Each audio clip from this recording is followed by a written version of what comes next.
ഈശോ മിശിഹായ്ക്ക് സ്തുതിയായിരിക്കട്ടെ. ഇന്ന് പന്തക്കുസ്താ ദിനം.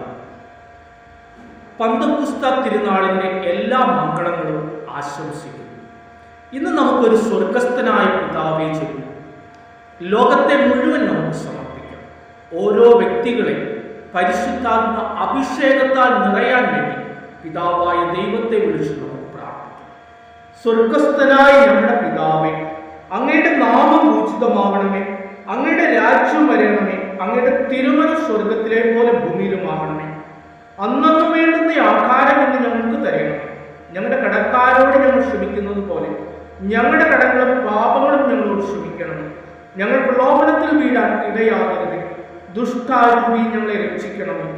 എന്തുകൊണ്ടെന്നാൽ രാജ്യവും ശക്തിയും മഹത്വവും എന്നേക്കും അങ്ങയുടേതാകും.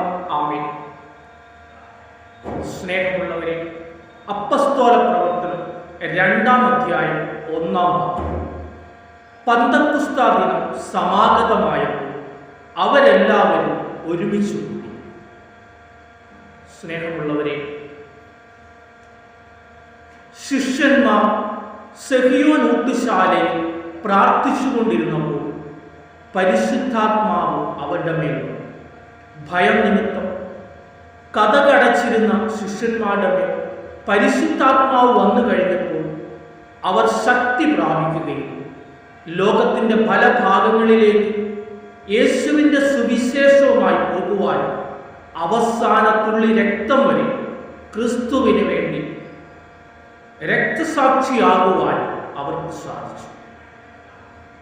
നമുക്കും പല കൂദാശകളിലൂടെ പരിശുദ്ധാത്മാവ് നമ്മുടെ ഉള്ളിൽ വന്ന് പരിശുദ്ധാത്മാവിനെ ജ്വലിപ്പിക്കുവാനായി നമുക്ക് സാധിക്കണം. പ്രാർത്ഥനയിലൂടെ, പരിത്യാഗത്തിലൂടെയും ജീവിത വിശുദ്ധിയിലൂടെയും ഈ പരിശുദ്ധാത്മാവിനെ ഉജ്ജ്വലിപ്പിക്കുവാനായിട്ട് നമുക്ക് സാധിച്ചാൽ ശിഷ്യന്മാരെ പോലെ യേശുവിന് വേണ്ടി ജീവിക്കുവാൻ നമുക്ക് ഓരോരുത്തർക്കും സാധിക്കും. നമ്മളായിരിക്കുന്നിടത്ത് ക്രിസ്തുവിനെ പ്രഘോഷിക്കുവാൻ, ക്രിസ്തുവിന് വേണ്ടി ജീവിക്കുവാൻ നമുക്ക് സാധിക്കണം. ജീവിത വിശുദ്ധി ഉണ്ടെങ്കിൽ മാത്രമേ പരിശുദ്ധാത്മ പ്രവർത്തനം നമ്മുടെ ഉള്ളിൽ നടക്കുകയുള്ളൂ. ജീവിത വിശുദ്ധിയോടുകൂടി മുന്നോട്ട് പോകുവാനുള്ള വലിയ കൃപയ്ക്കായി നമുക്ക് പ്രാർത്ഥിക്കാം.